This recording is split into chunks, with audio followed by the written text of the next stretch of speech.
The first human being to seriously contemplate the mechanics of leaving Earth was not a scientist, but a Russian schoolteacher named Konstantin Tsiolkovsky, who in the final years of the 19th century sat in his wooden house in Kaluga, deaf from scarlet fever since childhood, and calculated with stunning precision the fundamental equation that would govern all spaceflight, an equation relating the velocity of a rocket to the speed of its exhaust and the ratio of its initial mass to its final mass, a mathematical relationship so elegant and unforgiving that it would dictate every subsequent attempt to breach the atmosphere and enter the void beyond. Tsiolkovsky understood something that would haunt engineers for the next century. To achieve the speeds necessary to escape Earth's gravitational embrace,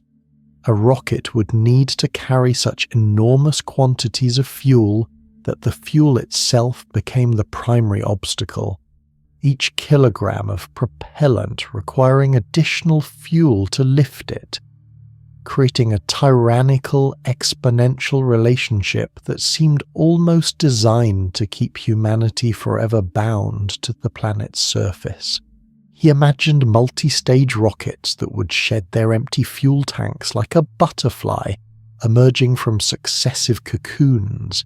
each stage burning out and falling away to leave a smaller, lighter vehicle climbing higher and faster, and he envisioned space stations that would orbit Earth like artificial moons, permanent habitations where humans would live and work in weightlessness. Concepts so far ahead of their time that when he published these ideas in obscure Russian journals at the turn of the 20th century,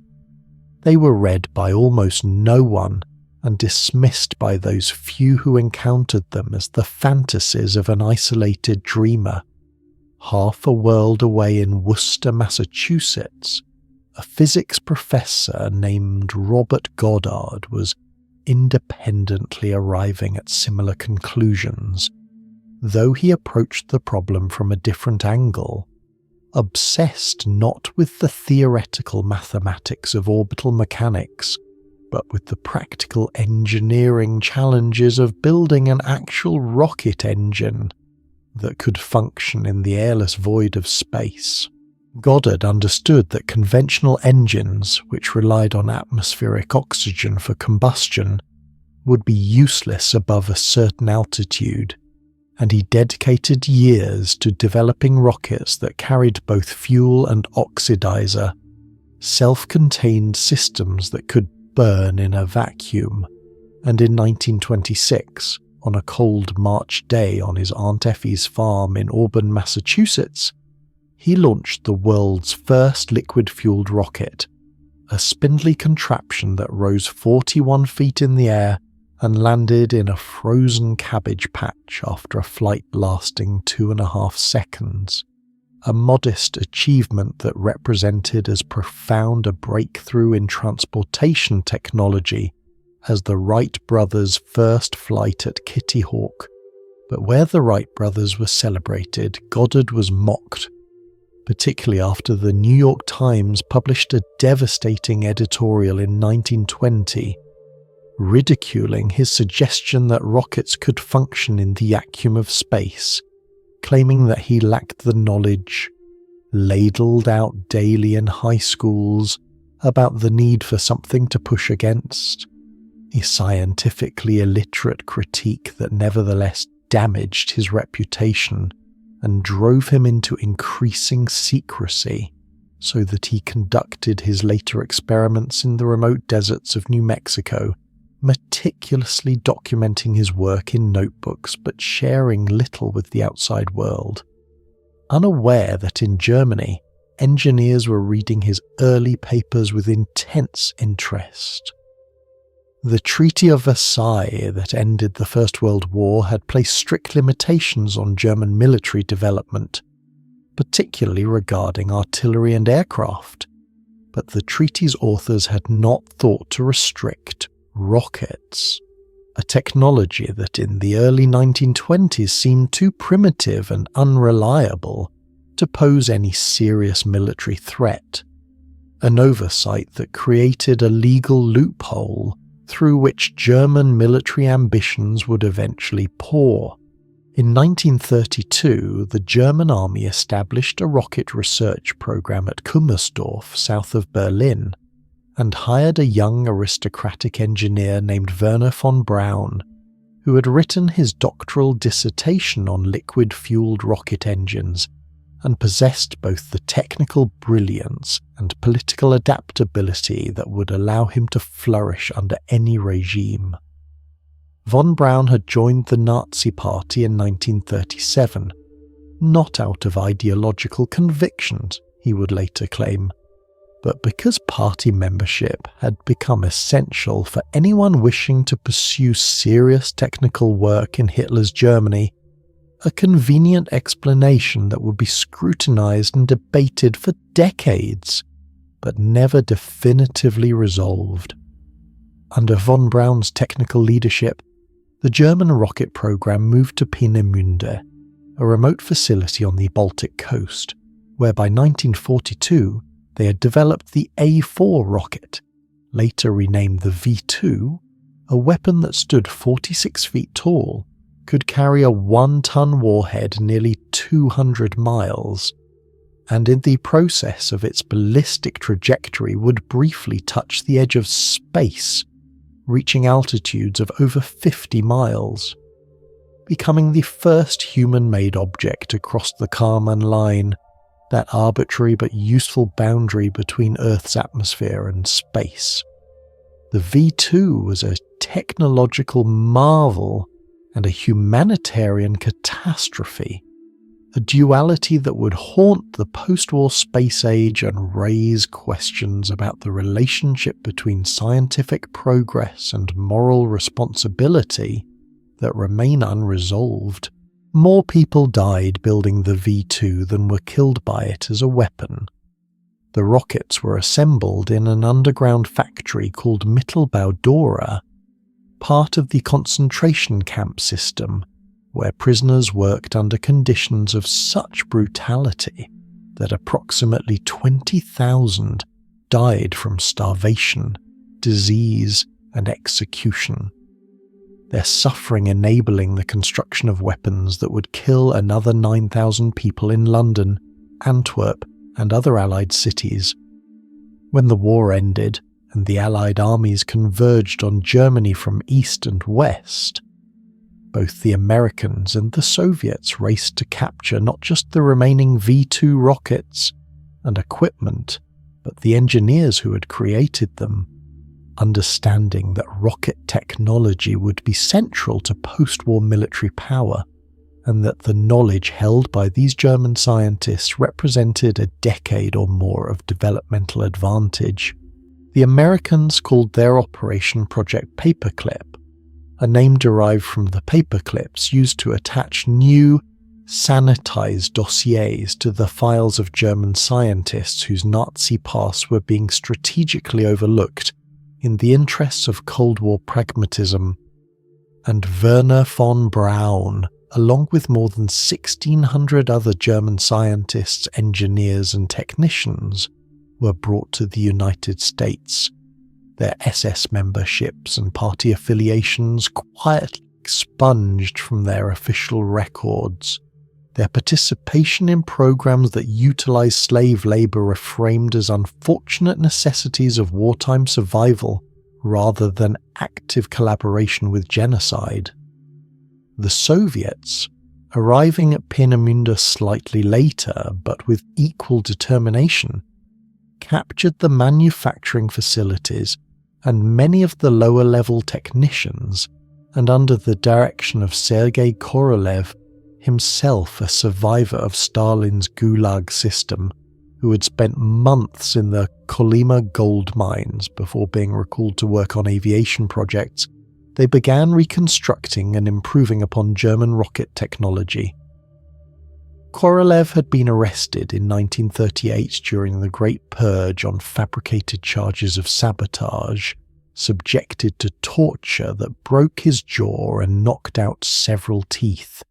injuries that would affect his speech for the rest of his life, and sentenced to 10 years of hard labour in conditions so severe that his survival was itself extraordinary. His release and rehabilitation were partial and contingent, and he would work for decades under the shadow of his conviction, never allowed to travel abroad, never permitted to claim public credit for his achievements, his name kept secret, referred to in Soviet media only as the chief designer, an anonymity that protected him from the jealousies of rivals and the paranoid suspicions of Soviet leadership, but also meant that he died in 1966 without ever receiving the international recognition that his counterpart von Braun enjoyed throughout the 1950s and 1960s. The irony that the American space program was led by a former SS officer, while the Soviet program was led by a victim of Stalinist persecution, was noted by few at the time, both sides preferring narratives that emphasized national genius over the more complicated historical reality of captured German technology and the rehabilitation of politically problematic figures. By the early 1950s, both superpowers had developed intercontinental ballistic missiles capable of delivering nuclear warheads across continents, and the distinction between missiles and space launchers was purely a matter of intent. The same rocket that could place a warhead on Moscow could place a satellite in orbit around Earth, and in fact the R-7 rocket that launched Sputnik in October 1957 was designed primarily as a weapon system. Its peaceful application as a space launcher, a secondary benefit that Korolev had fought bureaucratically to pursue. The launch of Sputnik, a polished metal sphere weighing less than 200 pounds and carrying only a simple radio transmitter that sent periodic beeps as it circled the Earth every 96 minutes, triggered a crisis of confidence in the United States that seems almost incomprehensible in retrospect given the satellite's simplicity. But the psychological impact of Soviet space achievement was magnified by its implications for military capability. For if the Soviets could place an object in orbit, they could certainly deliver a nuclear weapon to any point on American soil, rendering obsolete the geographic isolation that had protected the United States throughout its history. President Eisenhower understood that Sputnik represented no immediate military threat, but the American public and press reacted with alarm bordering on hysteria. Editorials proclaimed that America was falling behind in science and technology, and politicians demanded immediate action to close the missile gap, a gap that intelligence would later reveal did not actually exist, the Soviets having fewer operational ICBMs than the Americans throughout the late 1950s and early 1960s. But perception mattered more than reality in the political arena. The American response to Sputnik was multifaceted and transformative, including the creation of NASA in 1958, a massive increase in federal funding for science and mathematics education, and an acceleration of the military's satellite programs. But these measured institutional responses were overshadowed by the visceral desire to demonstrate American capability through a spectacular achievement that would restore national prestige. The early American attempts at satellite launches were embarrassingly public failures, rockets exploding on the launch pad or veering off course seconds after liftoff, each failure televised and photographed and analysed in newspapers around the world, the contrast with Soviet secrecy marking another asymmetry in the space race. for the Soviets announced their successes only after they occurred, and their failures not at all, while American launches happened in full view of the media, their failures becoming national humiliations. When Explorer 1 finally reached orbit in January 1958, launched by a Jupiter C rocket developed by von Braun's team, it partially restored American confidence, but the satellite was smaller than Sputnik, and the achievement felt reactive rather than pioneering, a response to a Soviet initiative rather than an independent American triumph. The progression from satellites to human spaceflight was not inevitable, but rather resulted from specific political decisions shaped by Cold War competition and the symbolic value attached to being first to achieve various milestones in space. Scientifically, unmanned satellites could accomplish most of the research objectives that justified early space programs, and many scientists argued that sending humans into space was an expensive and dangerous diversion from more productive research. But the political and propaganda value of human spaceflight was immense, for machines could inspire respect, but only human astronauts could inspire identification and admiration. Korolev had been planning for human spaceflight since the mid-1950s, even before Sputnik, and his designs reflected a fundamentally different philosophy than the Americans would later adopt. The Soviet spacecraft called Vostok being entirely automated with the cosmonaut, essentially a passenger rather than a pilot. This approach reflecting both Soviet mistrust of individual initiative and a genuine concern that a human, in the unprecedented environment of space, might become disoriented or panicked and make fatal errors. The Americans, by contrast, insisted that their astronauts be test pilots who would actively control their spacecraft, a difference that reflected broader cultural values about individual capability and the role of the human being in technological systems. The selection of the first cosmonauts was conducted in complete secrecy, unlike the American Mercury 7 astronauts, who were introduced to the public at a press conference in April 1959 and immediately became national celebrities, their life stories published in Life magazine in an exclusive deal that made them wealthy even before they flew. The Soviet cosmonauts were military pilots drawn from the Air Force, selected for their physical fitness, their psychological stability, their political reliability, and importantly their small stature, since the Vostok spacecraft was cramped and could not accommodate taller individuals, a constraint that led to the selection of Yuri Gagarin, who stood only 5 feet 2 inches tall, but possessed exactly the combination of technical competence and photogenic charm that Soviet propagandists would value after his flight. On April 12, 1961,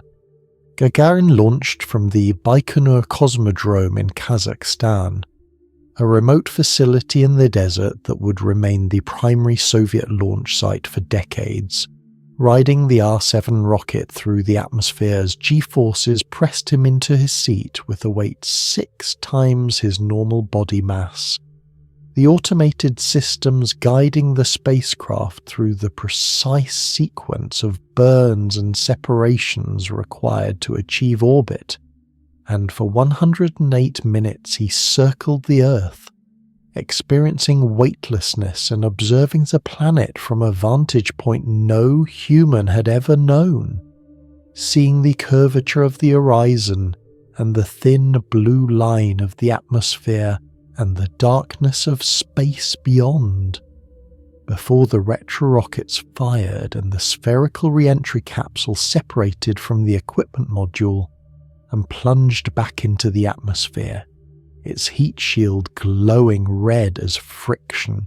with the thickening air converted orbital velocity into heat, temperatures reaching thousands of degrees on the outer surface, while Gagarin sat inside experiencing forces that made his arms and legs feel impossibly heavy, and his vision narrow to a tunnel, and at 23,000 feet the hatch blew off, and his ejection seat fired and he parachuted separately from the capsule, landing in a field near the Volga River, where a startled farmer and her daughter encountered man in an orange pressure suit emerging from the sky, the first human to have left Earth and returned. The Soviet announcement of Gagarin's flight came hours after his landing, once his safety was confirmed, and the news electrified the world and devastated the Americans, who had been planning their first suborbital flight for early May, a 15-minute hop that would not even achieve orbit, and now seemed pathetically inadequate compared to what the Soviets had accomplished.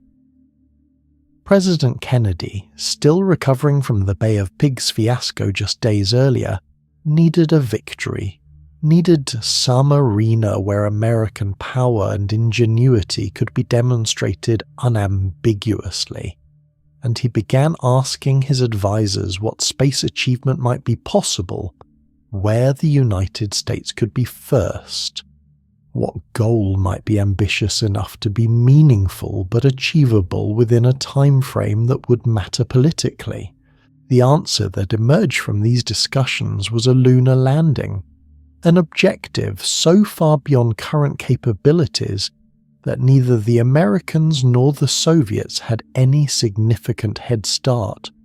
requiring rocket engines that did not yet exist, spacecraft that were still on drawing boards, navigation and computer systems that would need to be invented, and life support systems that could sustain humans for the week-long journey to the moon and back, an undertaking that NASA Administrator James Webb privately estimated had no better than a 50-50 chance of success before the end of the decade. On May 25, 1961, Kennedy stood before a joint session of Congress and committed the United States to landing a man on the moon and returning him safely to Earth before the decade was out, a deadline that gave American engineers 8.5 years to accomplish something that was not yet even theoretically proven possible. The commitment made not because of compelling scientific rationale, but because Kennedy needed a clear goal that could focus national will and demonstrate American capability in competition with the Soviet Union. The cost estimates for the Apollo program were staggering even at the outset, though they would prove to be significant underestimates, and the commitment Kennedy made was to spend approximately 5% of the entire federal budget on a single program with no direct economic or military benefit, a level of peacetime expenditure for a purely prestige project that was historically unprecedented and would never be matched. The money translated into an industrial mobilization that at its peak employed over 400,000 people across thousands of contractors and subcontractors, universities and research laboratories, an effort that consumed resources and talent on a scale rivaled only by wartime projects like the Manhattan Project, but sustained for nearly a decade. The first critical requirement was a rocket powerful enough to send the necessary mass to the moon. For every kilogram that needed to be landed on the lunar surface required approximately 50 kilograms of rocket and fuel in low Earth orbit, a mass ratio that drove the design of the Saturn V, which would stand 363 feet tall, weigh 6 million pounds fully fueled, and generate 7,500,000 pounds of thrust from its first stage alone, thrust generated by 5 F1 engines, each burning 3 tons of kerosene and liquid oxygen per second, engines so powerful that their acoustic output could not be adequately tested on Earth without causing damage to structures miles away. So powerful that their ignition would shake the ground for kilometers and be felt as a physical pressure wave by observers in the viewing stand several miles from the launch pad. The development of the F1 engine was complicated by combustion instability, a phenomenon where the burning process inside the combustion chamber would set up oscillating pressure waves that would grow in amplitude until they literally tore the engine apart. Explosions that destroyed test stand after test stand and consumed months of troubleshooting before engineers discovered that installing baffles in the combustion chamber could dampen the oscillations and allow stable burning. Every component of the Saturn V required similar developmental struggles, the problems not of fundamental science, but of engineering at scales that stressed materials and designs beyond previous experience. The second stage J2 engines burning liquid hydrogen, a fuel so cold that it boiled at -423 degrees Fahrenheit, and required entirely new materials and sealing techniques to prevent leaks. The guidance system requiring computers that could operate in the vibration and acoustic environment of launch, while providing navigation accuracy that could target a point on the moon 250,000 miles away. The navigation problem was particularly acute because the moon was a moving target, orbiting Earth while Earth itself rotated and orbited the Sun, requiring calculations that had to account for the gravitational influences of multiple bodies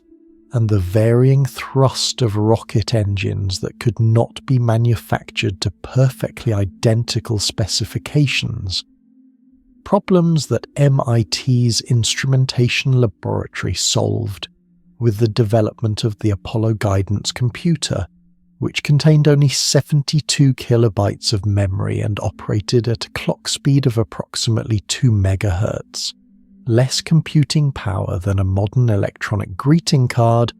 but sufficient to perform the necessary calculations when programmed with extraordinary efficiency. Every byte of code optimized because there were so few bytes available. While NASA focused on hardware, the Soviet program was fragmenting under internal rivalries and strategic confusion. Korolev pushing for a lunar landing program while others argued for space stations or unmanned probes. The Soviet leadership unable or unwilling to commit the resources that would be necessary to compete with Apollo. A failure of will that partly reflected the different political systems.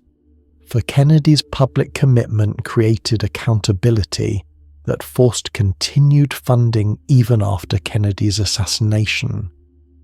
While the Soviet program operated in secrecy where failures could be hidden, and objectives quietly abandoned without public knowledge or embarrassment, Korolev began developing the N-1 rocket,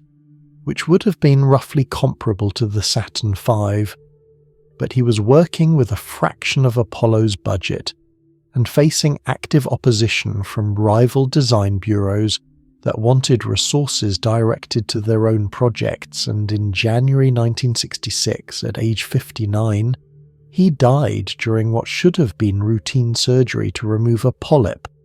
His poor health a legacy of his years in the Gulag, his death removing the one figure who had the political capital and technical vision to maintain focus on a lunar landing, leaving the Soviet program rudderless at precisely the moment when American efforts were accelerating. The path to the moon was marked by tragedy on both sides, the Americans losing astronauts Gus Grissom, Ed White and Roger Chaffee in a fire during a ground test of the Apollo 1 capsule in January 1967,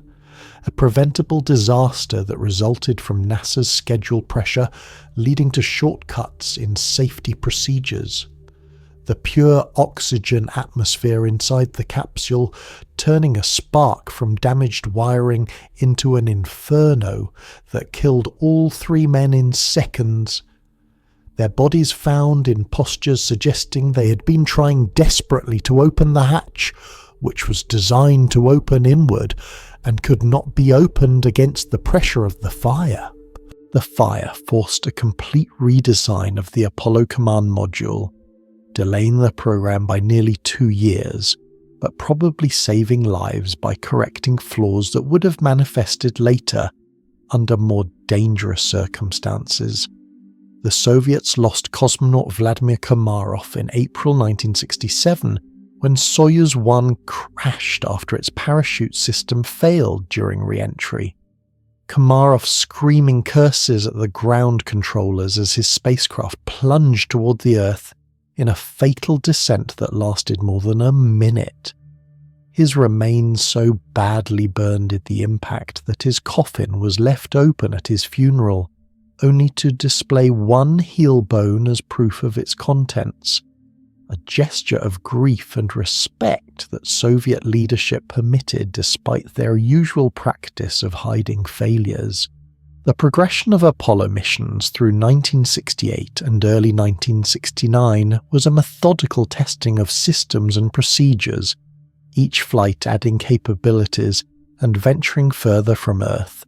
Apollo 7 testing the Unmanned Service Module in Earth orbit,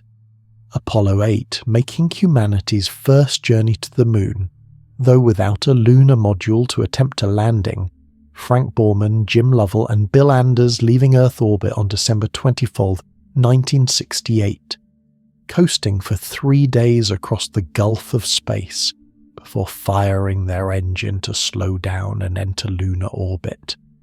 becoming the first humans to see the far side of the Moon directly with their own eyes, this side that never faces Earth,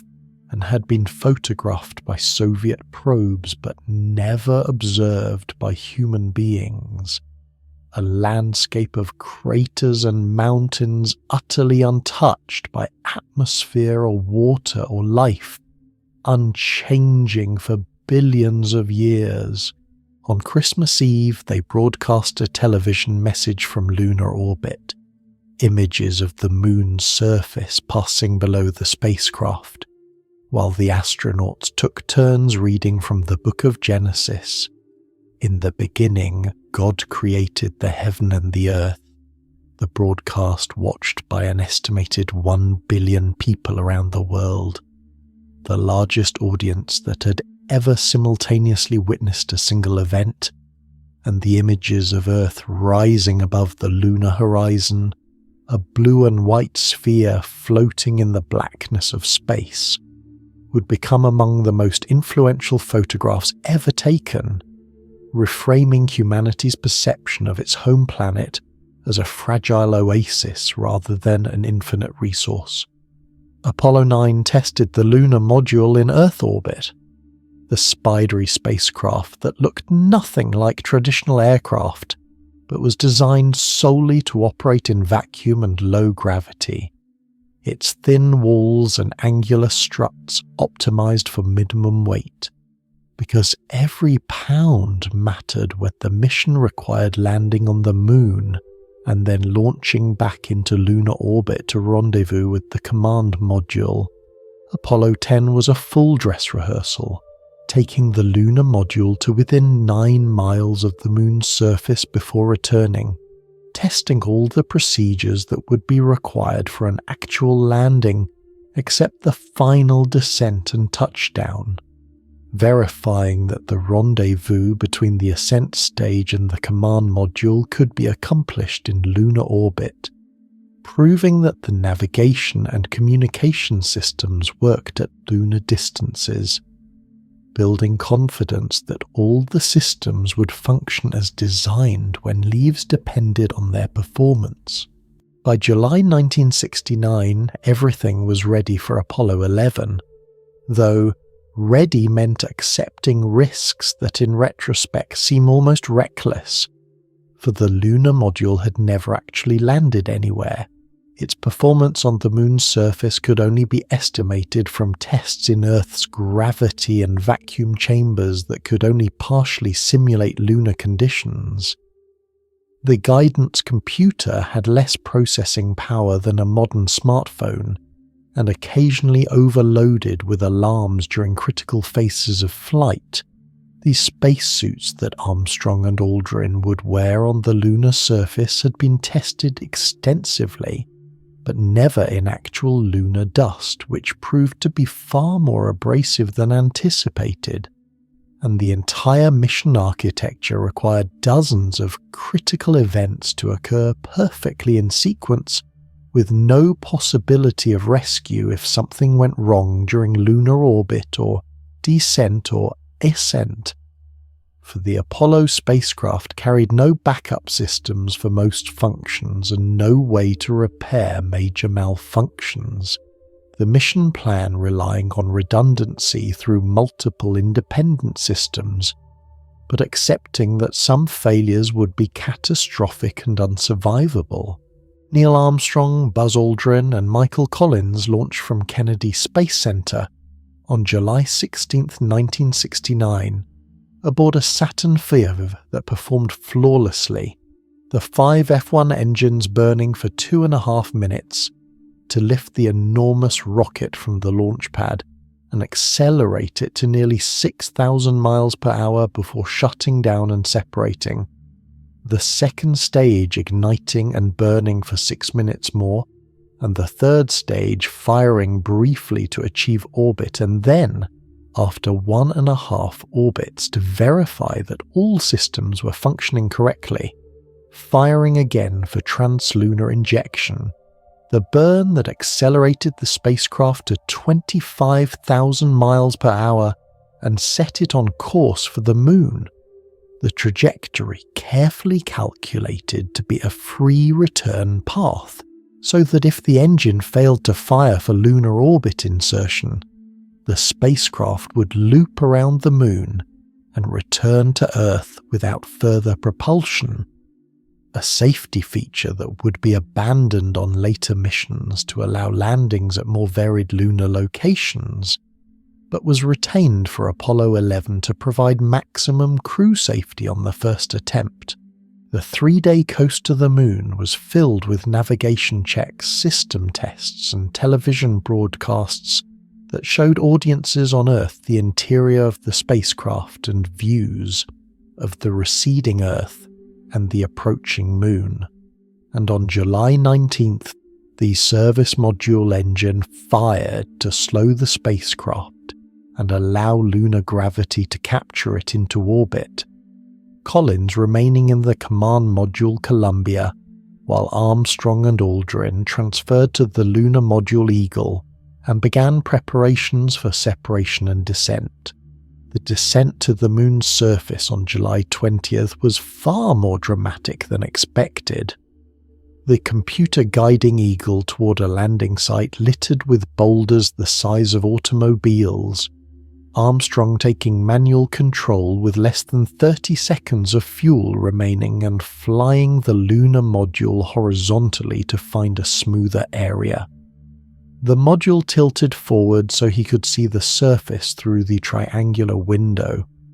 dust beginning to blow outward from the rocket exhaust as they approached the ground, obscuring the view and making it difficult to judge altitude and horizontal velocity. Armstrong's heart rate climbing to 150 beats per minute, though his voice remained calm as he reported landmarks and altitudes to mission control. And finally contact lights illuminated as probes extending below the landing pads touched the surface. Armstrong immediately shutting down the descent engine and allowing Eagle to settle onto the moon with a vertical velocity of less than 2 feet per second. The landing so gentle that the shock absorbers in the landing gear barely compressed, and Armstrong's voice crackled across 250,000 miles of space. Houston, Tranquility Base here. The Eagle has landed. The announcement triggering celebrations in Mission Control, where controllers had been holding their breath through the final tense minutes, though Armstrong and Aldrin had no time for celebration, as they immediately began the scheduled post-landing procedures, checking systems and preparing for an emergency launch, in case the landing had damaged something that would only become apparent after settling. The decision to proceed with the moonwalk rather than rest first was made in real time, Armstrong and Aldrin arguing that they were too excited to sleep and preferred to complete the extravehicular activity while they were still fresh, and after depressurizing the cabin and opening the hatch, Armstrong backed out onto the small porch at the top of the ladder and descended the 9 rungs to the footpad, and then stepping off onto the lunar surface uttered words that would be remembered as long as human civilization endures. "That's one small step for man, one giant leap for mankind." Though he later insisted he had said a man, and the missing article was lost in transmission static,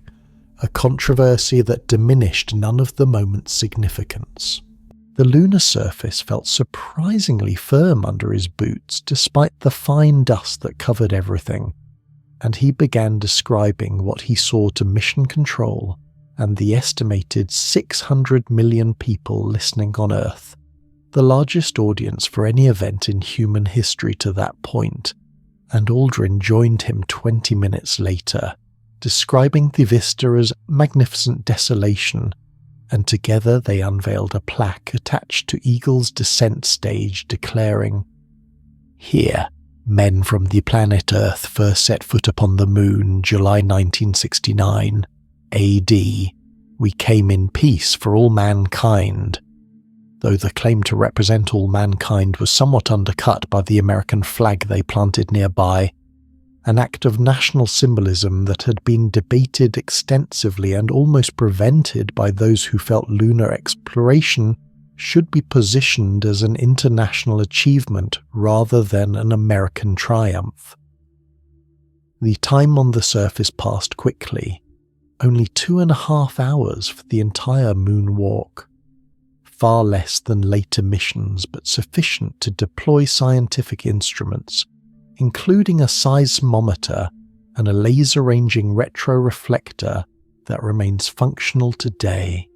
allowing precise measurement of the Earth-Moon distance and to collect 48 pounds of lunar rocks and soil, samples that would be studied for decades and would fundamentally transform understanding of the moon's origin and history. The rocks were ancient, over 3 billion years old, dating from an era when Earth's own geological record had been erased by plate tectonics and erosion, and their composition would support the theory that the moon formed from debris ejected when a Mars-sized object struck the early Earth, a catastrophic collision that melted both bodies and sent material into orbit that gradually coalesced into our planet's only natural satellite.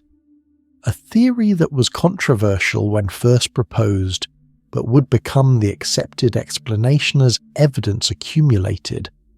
The lunar soil proved to be composed of tiny glass beads and sharp fragments created by micrometeorite impacts over billions of years,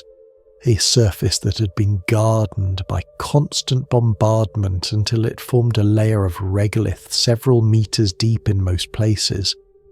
a substance that clung to everything it touched and proved impossible to completely clean from the spacesuits.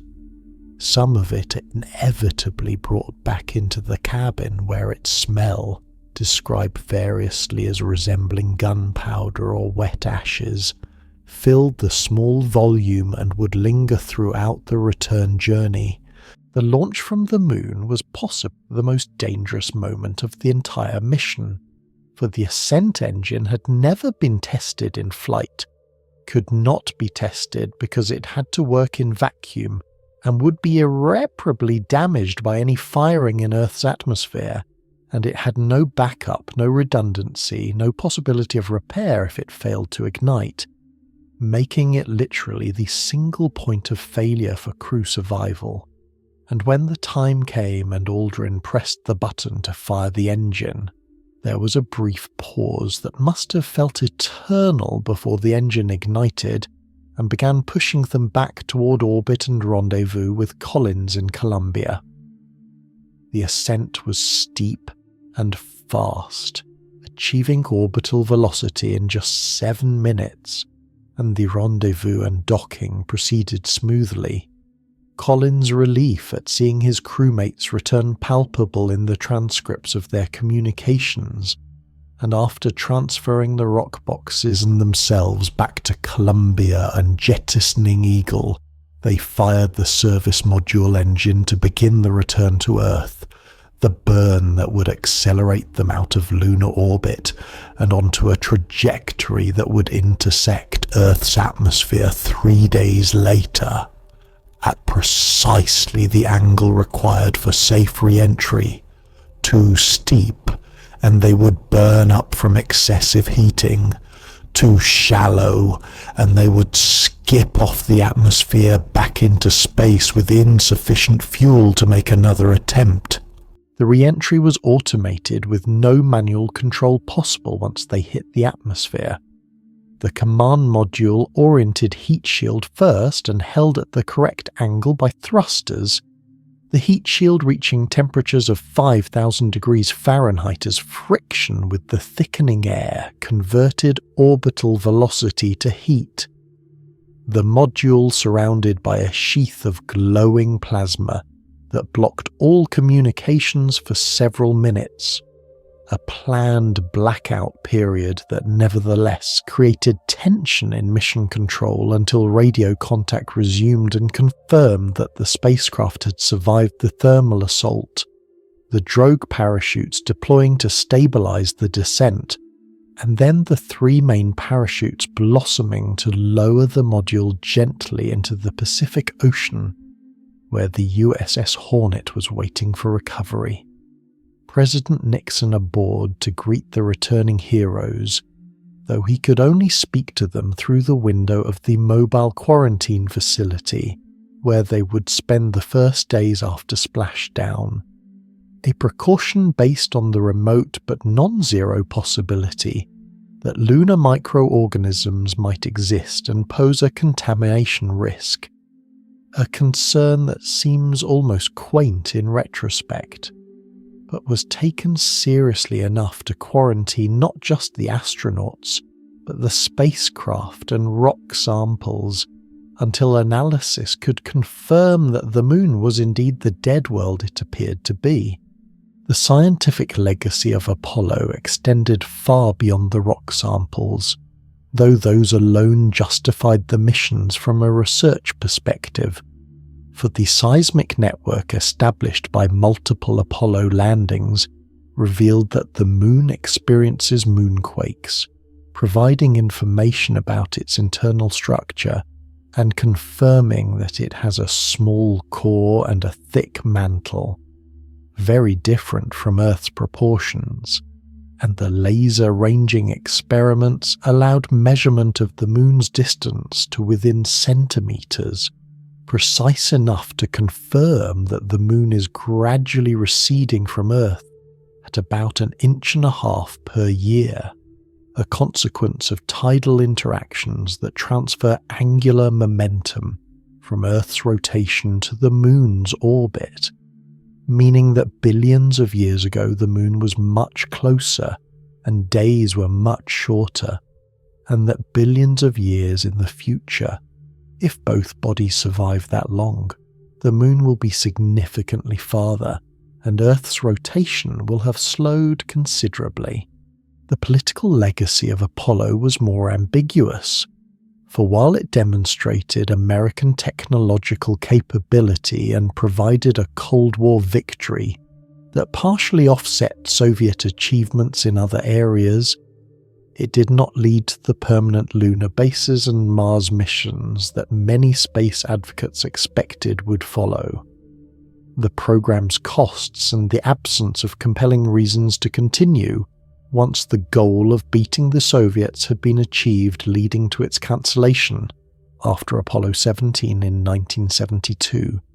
The final 3 planned missions scrubbed to save money, even though the hardware had already been built. Saturn V rockets that could have carried more astronauts to the moon relegated to museums or repurposed to launch Skylab. A tragic waste of capability that would mean no human would travel beyond low Earth orbit for at least 50 years and counting. The Soviet program collapsed into recrimination after Apollo 11. The N-1 rocket never successfully reaching orbit in 4 launch attempts between 1969 and 1972, each ending in spectacular failure, including one explosion that destroyed the launch pad and remains the largest non-nuclear explosion in human history. And after Korolev's death and the American lunar success, Soviet leadership quietly abandoned the lunar landing program, denying that they had ever seriously pursued it, a lie that was maintained until the Soviet Union's dissolution allowed access to archives that revealed just how close they had come in the early 1960s and how completely the program had been derailed by internal conflicts and resource limitations. The Soviet response was to focus on space stations, an area where they achieved genuine successes that have been somewhat overshadowed by the drama of Apollo, the Salyut, and later Mir stations accumulating years of experience with long-duration spaceflight, learning how the human body adapts to weightlessness over months and eventually years, discovering that bones lose density and muscles atrophy without the constant stress of gravity, that fluids redistribute toward the head, causing puffy faces and nasal congestion, that the heart becomes deconditioned and blood volume decreases, changes that are mostly reversible upon return to Earth, but that pose serious challenges for any future missions to Mars or other destinations requiring months or years in zero gravity. The American space program after Apollo pursued the Space Shuttle, a vehicle intended to make access to space routine and economical by being reusable, flying into orbit like a rocket and returning like an airplane, a concept that proved far more complex and expensive than anticipated, the development consuming most of NASA's budget through the 1970s and resulting in a vehicle that was technically impressive but never achieved the promised reduction in launch costs. Each shuttle flight costing approximately $450 million when all ground processing and overhead was included, far more expensive than expendable rockets that could deliver similar payloads. The shuttle's complexity was its greatest weakness, nearly 2.5 million parts that all had to function correctly, thousands of thermal protection tiles that had to survive the heat of re-entry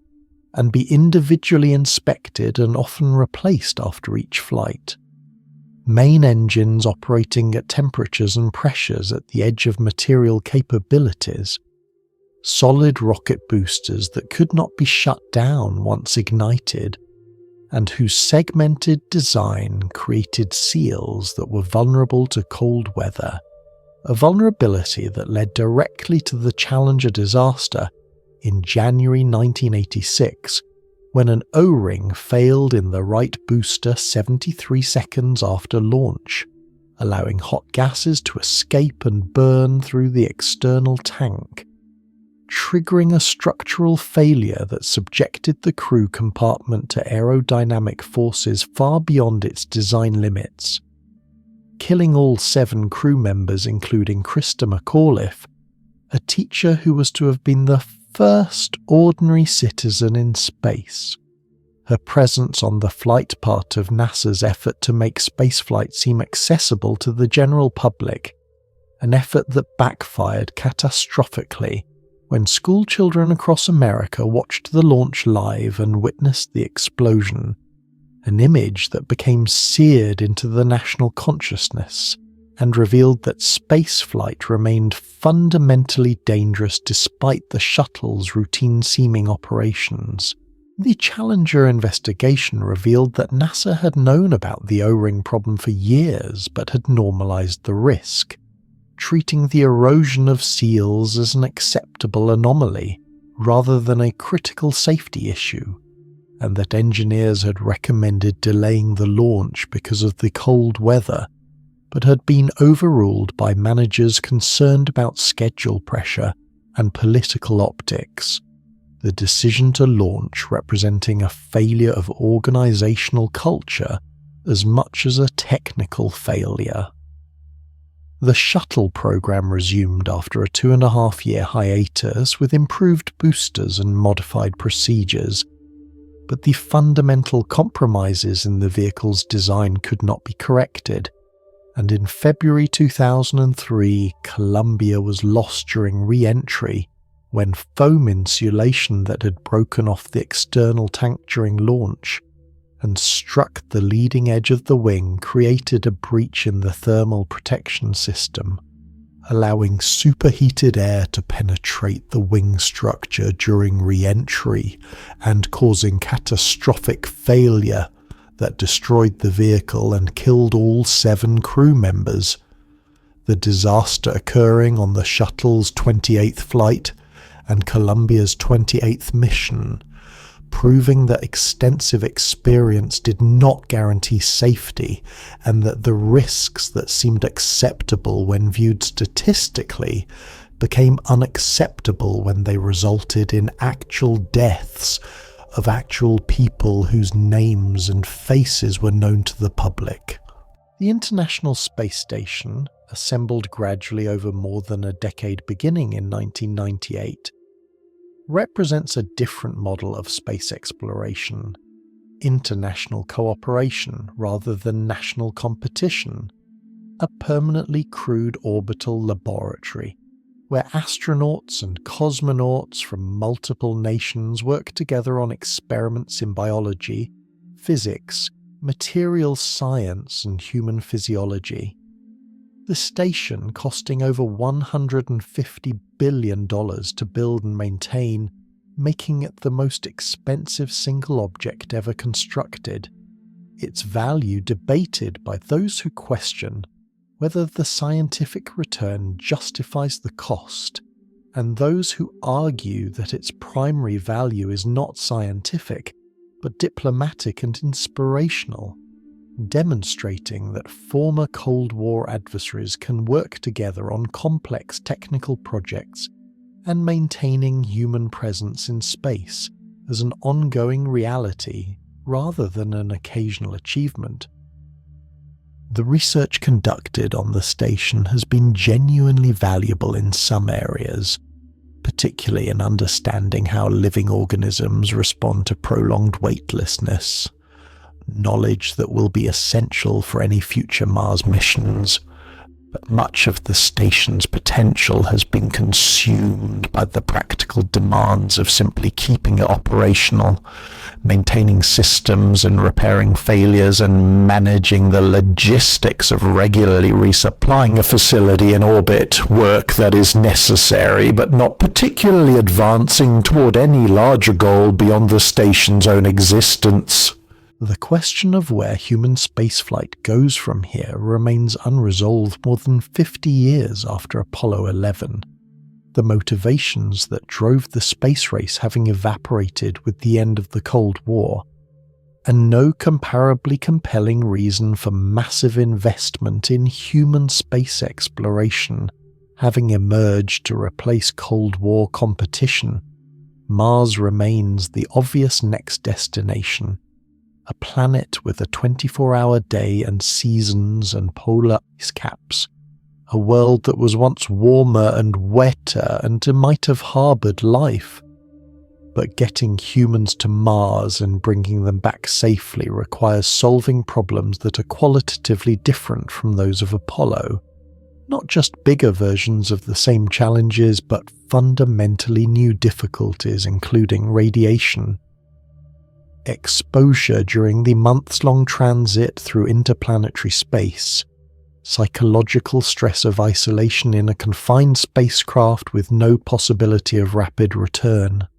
the need for far greater autonomy since communication delays of up to 20 minutes each way make real-time ground control impossible, and the mass requirements for a Mars mission being so large that even modern heavy-lift rockets would need multiple launches and orbital assembly to send a single crew, making the mission architecture complex and expensive in ways that strain the budgets of even the wealthiest nations. Private companies have entered the space sector in recent years, most prominently SpaceX, founded by Elon Musk, with the explicit goal of eventually enabling human settlement of Mars, the company achieving remarkable success in reducing launch costs through rocket reusability, landing and reflying first stages that previous generations of vehicles would have discarded into the ocean, and developing the Falcon Heavy and the even larger Starship intended to carry large payloads and eventually passengers to Mars. Though the technical challenges of actually establishing a permanent human presence on Mars remain immense,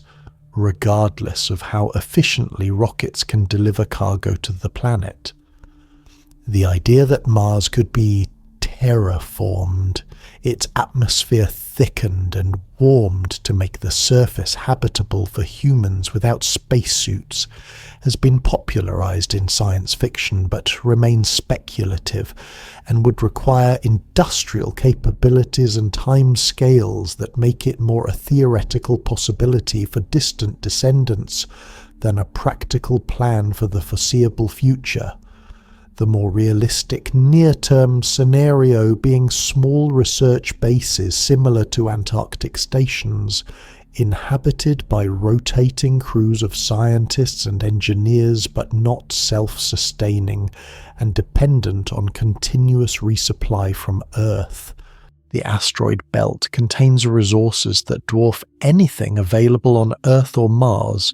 metals and volatiles in quantities that could support space-based industry for millennia, and some have proposed that asteroid mining could provide both the economic justification and the material resources for expanded human presence throughout the solar system. Though the economics of actually retrieving those resources and returning them to Earth, or processing them in space, remain uncertain when the development costs are included, and no one has yet demonstrated a profitable business model for space mining, despite decades of studies and proposals.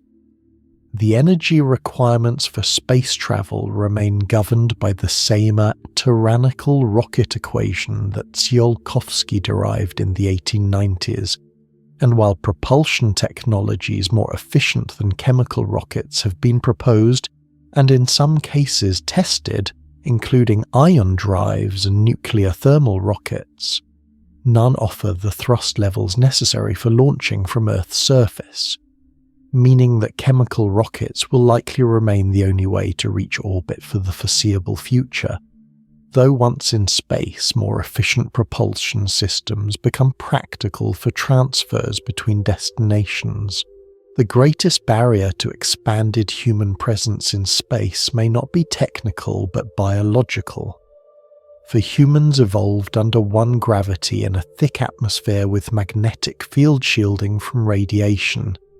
and removing those conditions creates health effects that worsen the longer exposure to weightlessness continues, bone loss proceeding at about 1% per month in orbit, a rate that would leave astronauts severely weakened after the multi-year mission to Mars and back. And while exercise can slow the deterioration, it cannot prevent it. suggesting that either missions must be kept short or artificial gravity must be provided through rotation, which requires large structures that add mass and complexity, or crews must accept that they will return to Earth seriously debilitated and requiring months of rehabilitation, an acceptable trade for a specific mission, but a serious impediment to routine space travel.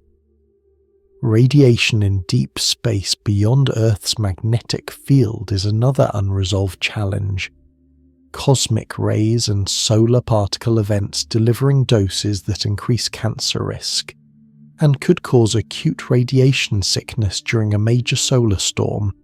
and shielding up is problematic because the mass required for truly effective protection is prohibitive. Though positioning water and supplies around crew quarters can provide some protection, and timing missions to occur during solar minimum, when activity is lower, can reduce but not eliminate the risk. The psychological challenges of long-duration spaceflight may prove as difficult as the physical ones. Isolation studies on Earth suggesting that crews confined together for months in stressful conditions with no possibility of escape frequently develop conflicts and performance degradation.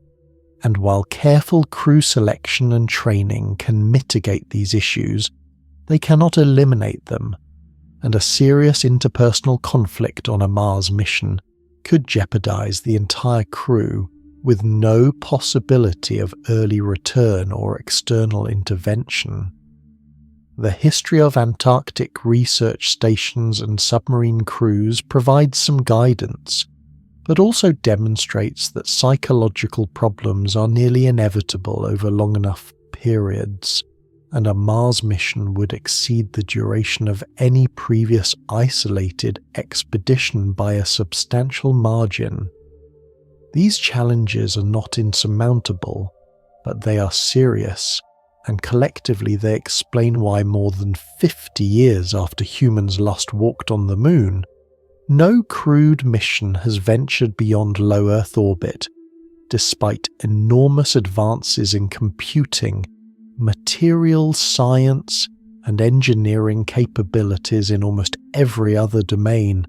Space travel remains difficult for the same fundamental reasons it was difficult in the 1960s. The physics has not changed, and the distances are just as vast and the energy requirements just as demanding. Whether humanity's future includes substantial expansion into space, or whether the Apollo program will be remembered as an exceptional achievement,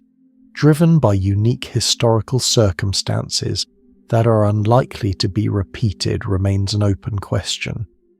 The answer, depending on decisions not yet made about resource allocation and priorities, and ultimately on whether exploration and expansion are valued highly enough to justify their costs when those resources could address pressing needs on Earth. A debate that has continued throughout the space age and shows no sign of resolution.